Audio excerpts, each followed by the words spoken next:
2, 3. Monsieur, rebonjour. Nous allons continuer les limites et les dérivés suite. Donc, on continue.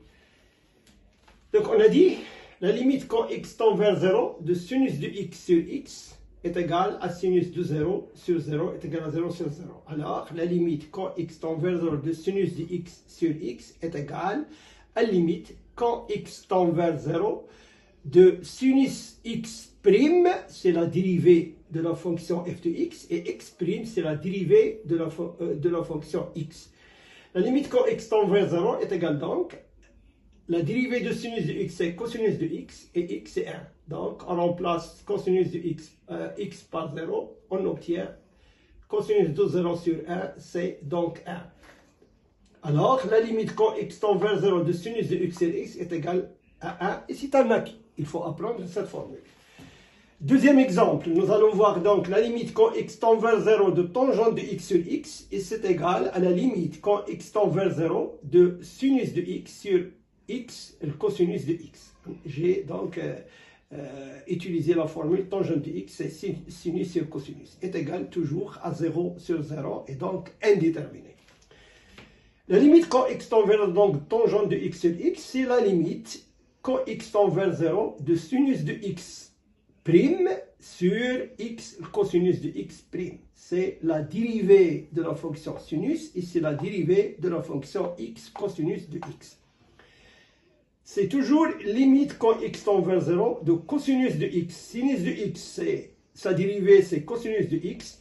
X, cosinus de x', c'est cosinus moins plus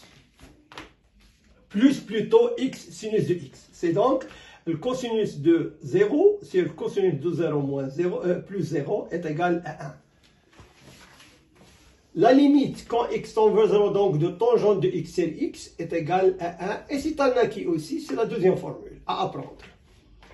Troisième exemple, limite quand x tend vers 0 de logarithme népérien de 1 plus x sur x est égal à logarithme de 1 sur 0, c'est 0 sur 0, et donc je vais appliquer la même formule.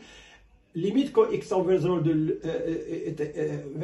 de logarithme népérien de 1 plus x' sur x', c'est la dérivée de la fonction logarithme de 1 plus x, et c'est la dérivée de la fonction x. Donc, limite quand x tend vers 0, la dérivée de la fonction logarithme 1 plus x, c'est 1 sur 1 plus x.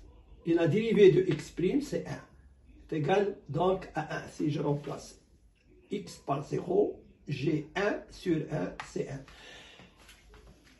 Donc la formule finale, c'est logarithme quand x tend vers 0 de logarithme de 1 plus x sur x est égal à 1. Et c'est un acquis, c'est la troisième formule.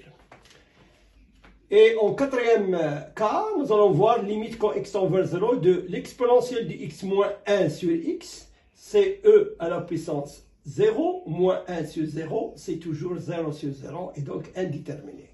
Cela implique que limite quand x tend vers 0 de ex moins 1 sur x, c'est égal à la limite quand x tend vers 0 de ex moins 1' sur x'. Ex moins 1', c'est la dérivée de la fonction ex moins 1, et x', c'est la dérivée de la fonction x, donc est égal. Cette dérivée, c'est ex, et cette dérivée, c'est 1. Donc, si je remplace x par 0, j'ai 1 sur 1 est égal à 1. Et donc, finalement, j'ai cette formule, limite quand x tend vers 0 de ex moins 1 sur x est égal à 1. Et c'est un acquis, c'est la quatrième formule. Je vous laisse le soin, messieurs, de calculer x sinus de x en utilisant la même formule, et 1 plus cosinus de x sur x carré chez vous. Donc, je vous laisse et à bientôt.